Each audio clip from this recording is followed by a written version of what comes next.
Բարև ձեզ սիրելի հայրենակիցներ, հարգելի հետևորդներ, այսօր դարձյալ խոսելու ենք երկրում ստեղծված համապարփակ ճգնաժամի մասին, որտեղ այլ արտահայտությամբ դժվար է կոչել այն իրավիճակը, որ Նիկոլ Փաշինյանի հետևողական ճակերտավոր ջանասիրությամբ ստեղծվել է Հայաստանում։ Այսօր արդեն Նիկոլ Փաշինյանը բացահայտորեն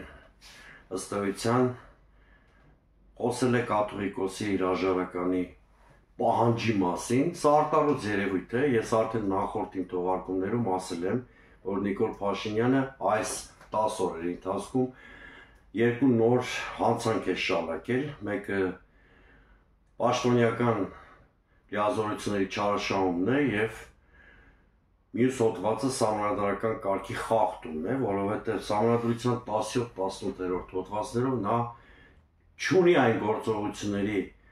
իրավունքը կամ չունի այն լիազորությունները, որոնք գործի է դնում, բայց մենք տեսնում ենք, որ տոտալ թիրախավորման տակ է նաև առաջին նախագահ Լևոն Տեր-Պետրոսյանը և պատճառը միայն այնն է, որ նա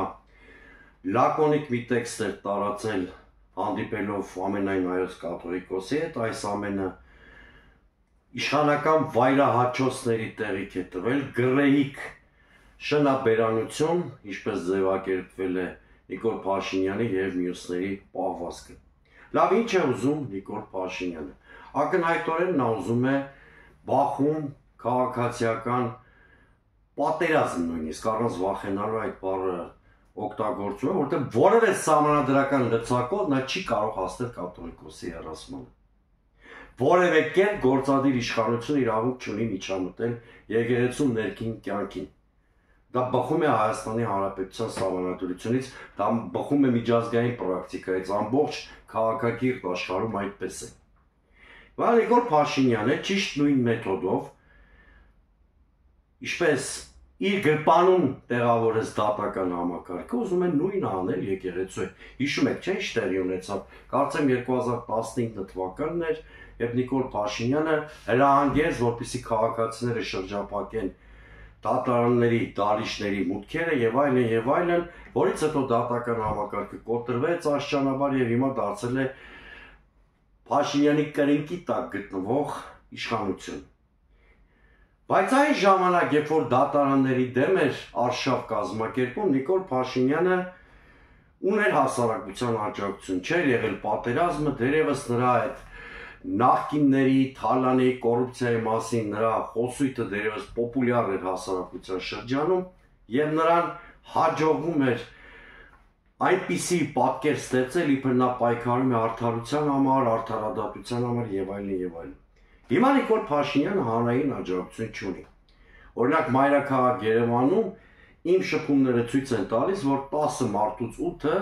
զզվանքով ու հայոյանքով է արտահայտվում Փաշինյանի հասցեին, այսինքն չկա հանրային աջակցություն, Նիկոլ Փաշինյանը հասարակական աջակցություն ստանալ չի կարող։ Ուրեմն ինչի վրա է Նիկոլ Փաշինյանի հույսը։ Ես չեմ կարծում, որ Նիկոլ Փաշինյանը այնքան միամիտ է, որ եկեղեցու հետ իր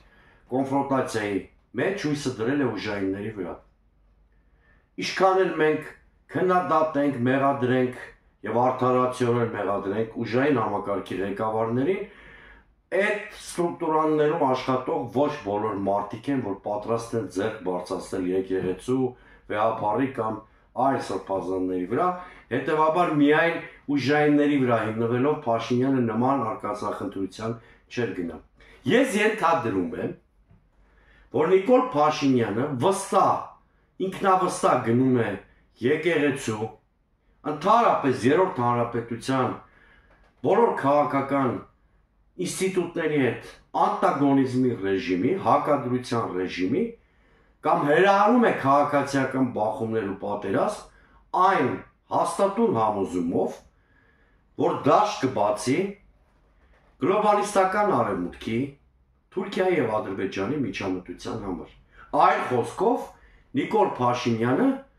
երկու բան է իր համար ֆիքսել, որ իշխանությունը կարող է պահել միայն քաղաքացիական բախումներ հրահարելով առաջին եւ երկրորդ, որ քաղաքացիական բախումները, որի հրձիկը կդառնա Նիկոլ Փաշինյանը, դաշտ կբացեն, որպեսզի Թուրքիան, Ադրբեջանը իրենց աջակցություն հայտնել միջամտելով Հայաստանի իշխանությանը։ Այսինքն Նիկոլ Փաշինյանը սեփական իշխանությունը պահպանելու համար չի խորշում քաղաքացիական բախումներ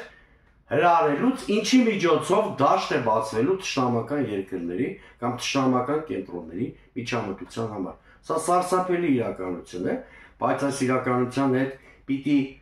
հաշվի նստենք, եթե ուզում ենք ճիշտ լուծումներ գտնել։ Եվ երկրորդ շատ կարևոր բանը, որի մասին այսօր գրել էր իմ բարեկամ ընկեր Արման Գրիգորյանը, ես այս միտքն եմ ուզում զարգացնել, այս իշխանությունները իր ցինիզմով, իր ամբարտավանությամբ փակում է սահուն իշխանափոխության, քաղաքակիրթ իշխանափոխության հնարավորությունը։ Գյադայապետության մակարդակի հասած իշխանությունը չի կարող հույս ունենալ, որ իշխանափոխությունից հետո անպատիժ կմնա։ Դրա համար եմ ես ասում, որ Նիկոլ Փաշինյանը, Արեն Սիմոնյանները եւ մյուս քաղաքական թափթփուկները մի վիճակ է ստեղծել, որ ամեն գնով պիտի կարճած մնան իշխանության։ Ամեն գնով, այրան միջոցով, ռեպրեսիաների միջոցով, Ադրբեջանին ու Թուրքիային մեր երկրի դարպասների բանալիները տալու միջոցով, բոլոր միջոցներով նրանք պիտի իշխանության մնան, իրենց այս ամբարտավանության հետևանքով, որտեղ իշխանությունից զրկվելը նրանց համար հավասարազոր է բանտի եւ այլ տհաճ հետևանքների հետ։ Սա շատ վտանգավոր վիճակ է։ Նիկոլ Փաշինյանը իրեն զրկում է քաղաքակիրթ հեռանալու հնարավորությունից։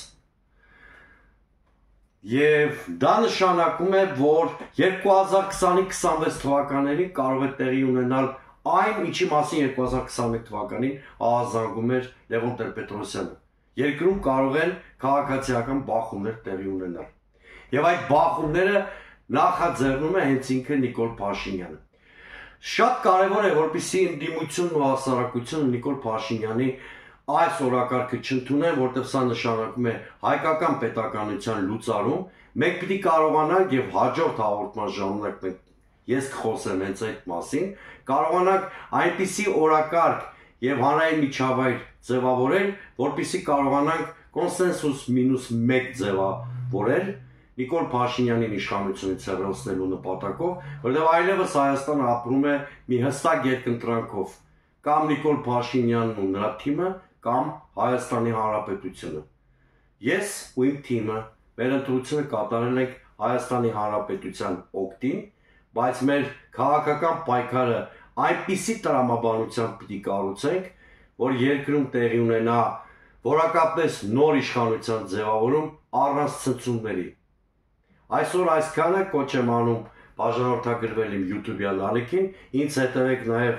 սոցիալական հարթակներում, Facebook-ում, TikTok-ում, Telegram-ում, X-Block-ում։